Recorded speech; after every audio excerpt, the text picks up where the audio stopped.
Good morning, Little Masters, and welcome back to today's Tolkien Times, a Prancing Pony podcast production.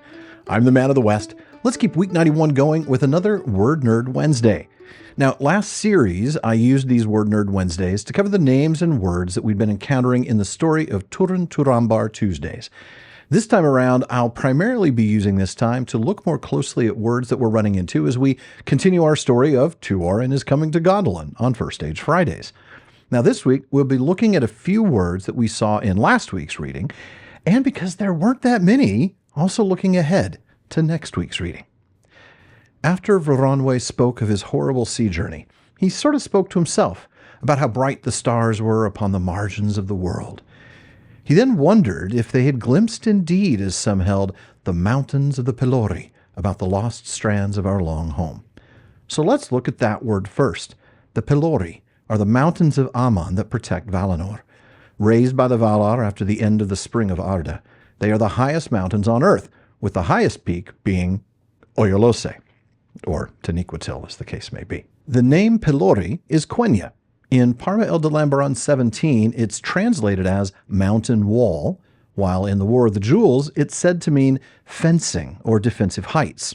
The elements include pello, meaning boundary, fence, from the primitive Elvish root pel, fence, border, edge, bound, limit, go round, encircle. We see this element, this root, in other places, sometimes lenited to fel, as in efel duath, which means fence of shadow. But it's also the same root that we see in Pelargir, the garth of royal ships, and Pelennor, fenced land.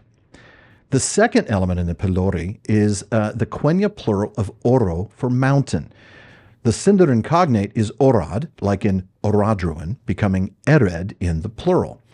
But we see it in its Quenya form in at least one place, one of the trees named by Bregalad in The Lord of the Rings, Orofarne, mountain rowan, or mountain ash. So, Pelori is fence mountains. Now, at the very end of last week's reading, we saw the snow falling upon the woods of Nuath ere the full shedding of their withered leaves. The footnote to that passage reads, "The woods of Nuath are not mentioned in the Silmarillion and are not marked on the map that accompanies it.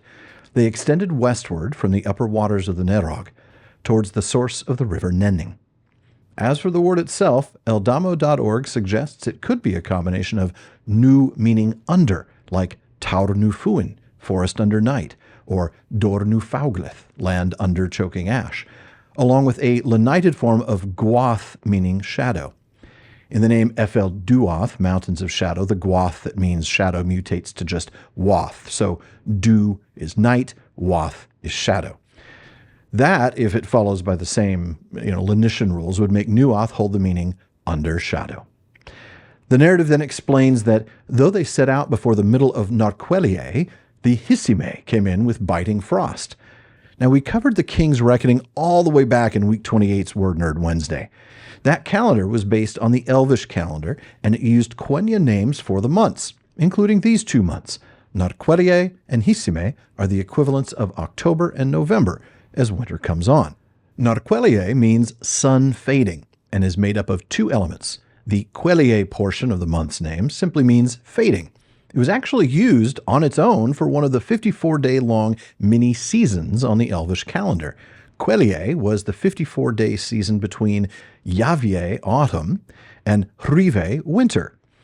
Adding the nar prefix takes it from fading to sun fading. Nar literally meaning fire as an element.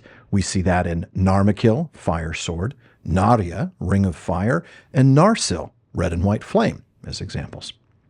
Hissime is the 11th month of the year. It's placed between Narqueliae, sun fading, and Ringare, cold, shivering month. This uses the element Hissie, which means mistiness. And we see that element for mist show up in Hisilome, land of mist, along with the Quenya cognate of Hithline, Hisilania, mist thread.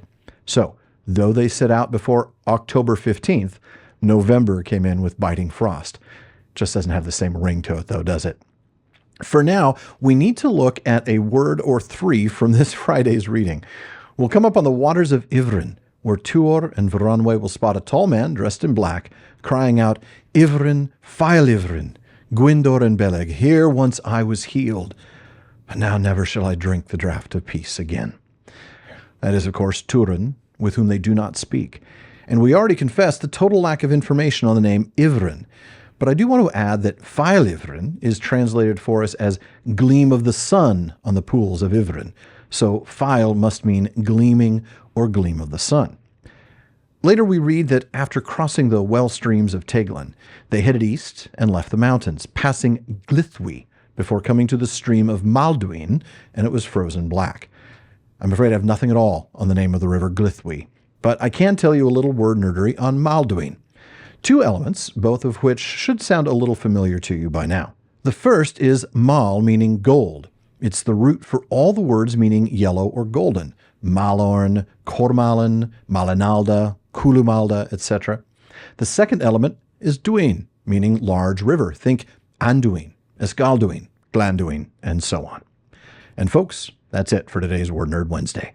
Come back next week as we wander the wide, wild, wonderful world of words weekly on Wednesdays. And if there's a word you want to know more about, just let me know. Email barliman@theprancingponypodcast.com. Please visit patreon.com/TolkienTimes to learn how you can support the show, get an ad-free feed, a monthly hangout with me, a bonus weekly episode, and a lot more. And then join me tomorrow on today's Tolkien Times for Third Age Thursday as we continue our look into artifacts of the Third Age. Podcast listeners, please be sure to subscribe to the show in your podcast apps. For those on YouTube, like the video and subscribe to the channel to get all of the PPP productions. And be sure you're following @PrancingPonyPod on all your social media. Finally, as Faramir says, go with the goodwill of all good men.